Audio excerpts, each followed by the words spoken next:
Pelintat-pelintut Formula E. Ngeles gaya bebas, komitmen FIA tak bisa ditarik. Setelah ramai diberitakan, rilis dari FIA tentang jadwal perlombaan ajang Formula E, dan Jakarta tidak disebut dalam jadwal tersebut, Anies Baswedan kemudian mengumumkan penundaan Jakarta, sebagai salah satu tuan rumah seperti yang dulu digembar-gemborkan.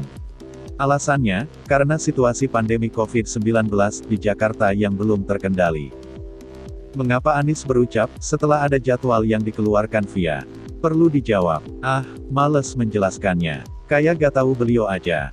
Dalam banyak pemberitaan, Pemprov DKI mengumumkan telah menyetor komitmen fee untuk penyelenggaraan tahun 2020 sebesar 360 miliar rupiah. Dan untuk tahun penyelenggaraan 2021, telah dibayarkan sebesar 200 miliar rupiah. Namun sampai saat ini, kejelasan terkait penyelenggaraan, maupun anggaran yang telah disetor, masih gelap gulita. Anggota DPRD DKI Jakarta dari PDIP, Gilbert Simanjuntak, menuding Anies sudah menghamburkan dana sekitar 1,1 triliun rupiah bagi gelaran Formula E. Di luar 560 miliar tersebut, masih terdapat anggaran untuk perubahan lapangan Monas yang menelan biaya sampai 143 miliar rupiah. Begitupun dengan rencana penyertaan modal daerah 2020, kepada PT Jakarta Propertindo sebesar 305 miliar rupiah, dengan perincian 5 miliar untuk studi kelayakan, 600 juta rupiah untuk sosialisasi dan 10 miliar rupiah untuk layanan umum. Sementara biaya kerusakan akibat penebangan pohon yang ditanam sebagai bentuk kenang-kenangan oleh kepala negara yang berkunjung ke Indonesia, belum dihitung. Biaya-biaya ini tidak jelas apakah sudah dikeluarkan dan digunakan, atau batal. Belum lagi biaya negosiasi awal, saat Anies berkunjung ke New York tahun 2019 lalu.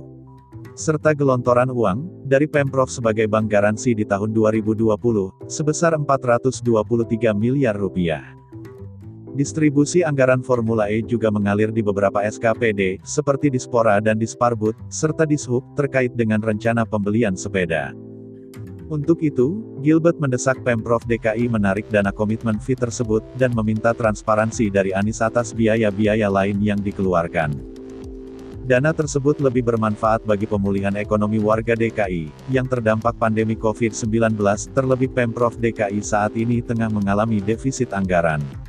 Anggaran sebesar 1 triliun rupiah tersebut, adalah uang rakyat DKI, yang harus bisa dijelaskan dan dipertanggungjawabkan, kepada warga secara detail. Berkenaan dengan transparansi dan pertanggungjawaban Pemprov DKI atas anggaran yang fantastis tersebut, Ferdinand Hutahayan juga pernah mempertanyakannya kepada Anies Baswedan.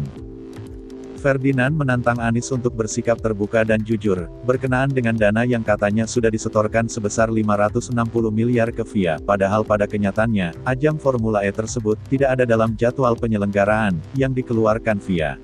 Permintaan Ferdinand untuk menunjukkan bukti pembayaran, yang telah disetorkan ke FIA, nyatanya tidak bisa Anies tunjukkan. Merasa belum menemukan jawaban yang memuaskan, Ferdinand kembali bercuit dalam akun Twitternya, tanggal 24 Januari tahun 2021 kemarin. Logika pertanyaan sederhana, kembali dikemukakan Ferdinand. Jika komitmen fee untuk tahun penyelenggaraan 2020 sudah dibayarkan, padahal di tahun 2020 juga tidak ada acara di Jakarta, mengapa harus membayar lagi untuk tahun penyelenggaraan 2021? Sebab Anies berulang kali mengatakan, meskipun penyelenggaraan ditunda, dipastikan dana itu tidak hilang dan aman. Merespon tudingan dan pertanyaan dari berbagai pihak, Anies masih saja berputar-putar dengan pernyataan yang absurd dan bermain kata-kata tanpa fakta. Bahkan karena terpojok dengan desakan berbagai pihak tersebut, Anies ngeles dengan gaya bebasnya, bahwa komitmen fee tersebut tak bisa ditarik. Agar argumennya tampak kuat, Anies menggandeng pihak Formula E Operations, VO, selaku promotor dan pemegang lisensi ABB via Formula E Championship, dan PT Jakpro, BUMD DKI, keduanya senada dan seirama mengatakan bahwa dana komitmen fee tidak hilang dan dipastikan aman, namun tidak bisa ditarik. Dengan bumbu manis seperti sang bos, keduanya seolah-olah peduli dengan keselamatan masyarakat Indonesia, dengan berkilah penundaan itu sebagai upaya preventif, terhadap perkembangan COVID-19, dan demi keselamatan warga. Mengamati reaksi yang pelintat-pelintut dari Pemprov DKI, atas desakan sejumlah pihak, terkait dengan Formula E, tampaknya memang ada sesuatu yang tidak beres. Tunggu saja, detik-detik Pemprov DKI berkabung.